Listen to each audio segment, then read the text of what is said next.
On New York's Manhattan Beach, which oddly enough is in Brooklyn, may be found many outdoor activities each summer besides bathing.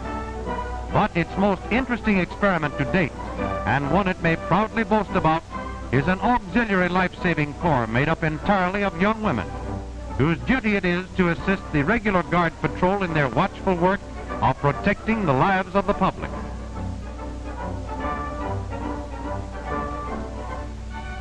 To the Office of Recreation Manager, Mr. Claire B., come hundreds of young applicants, all anxious to join the seaside service.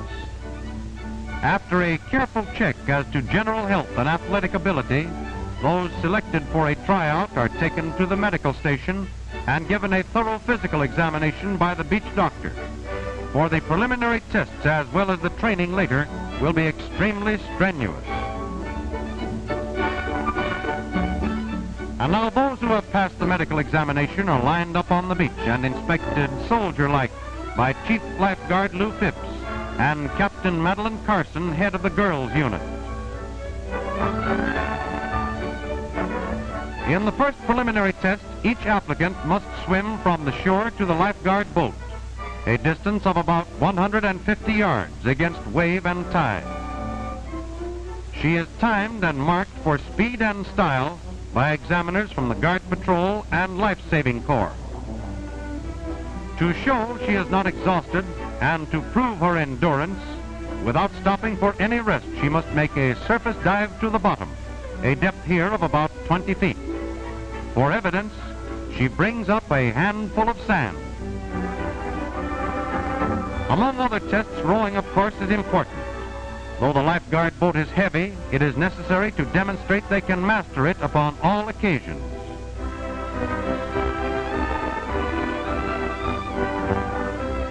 Exhaustive tests have eliminated many, but those that remain are now ready to take the training. Instructions begin with the proper method of breaking various holds, such as the front strangle, for a drowning person will grab anywhere and hold on for dear life. Another dangerous hold is the double wrist lock, which must be broken in a firm manner, for otherwise the rescuer would go down with the victim. Two people locked in each other's arms also present a serious problem, unless efficiently handled.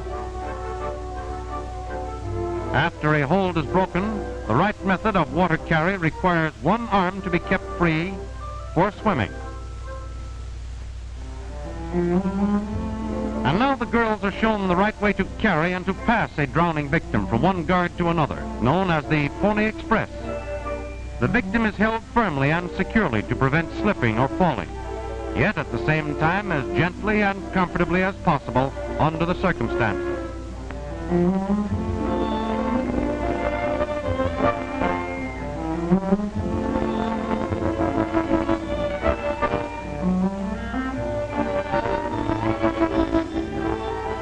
Artificial respiration is an important factor in life-saving.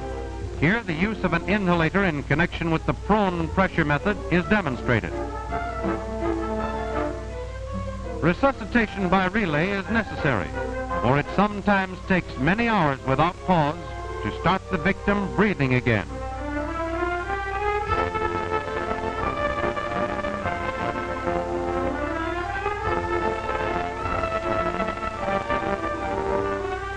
The girls now carefully watch how a victim is placed upon a stretcher, always held so that the entire body remains in a horizontal position. And so the training goes on day after day without let-up, watching, learning, practicing on one another, gradually becoming confident of their own ability. Lined up in company formation, the girls are ready for their daily drill.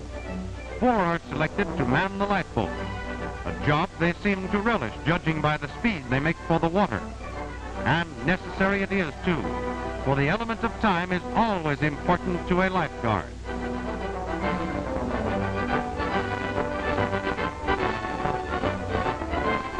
More practice, this time in deep water. She throws out the anchor to hold the boat in position, dives overboard, and rapidly swims toward a make-believe victim, holding her head high so as not to lose sight of the subject. By an underwater approach, she turns the victim round by the knees, holds her by chin and chest with one arm, swims back to the boat with the other.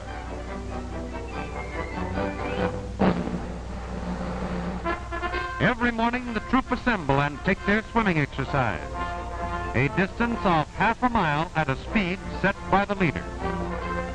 Yet the mermaids seem remarkably fresh at the finish.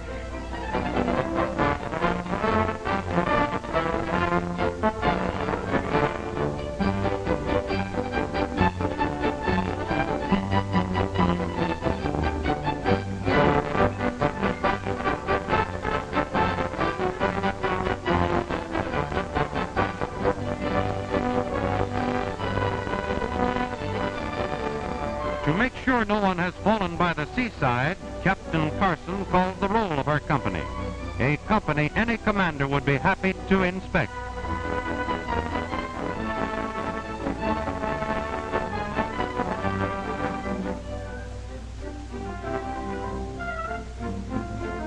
At last the day arrives when the girls are permitted to take over a part of the beach under the supervision of the regular guard patrol. Eagerly, they rush forward to reinforce the lifeguards on duty. The many hours spent in training and drill now take on definite meaning.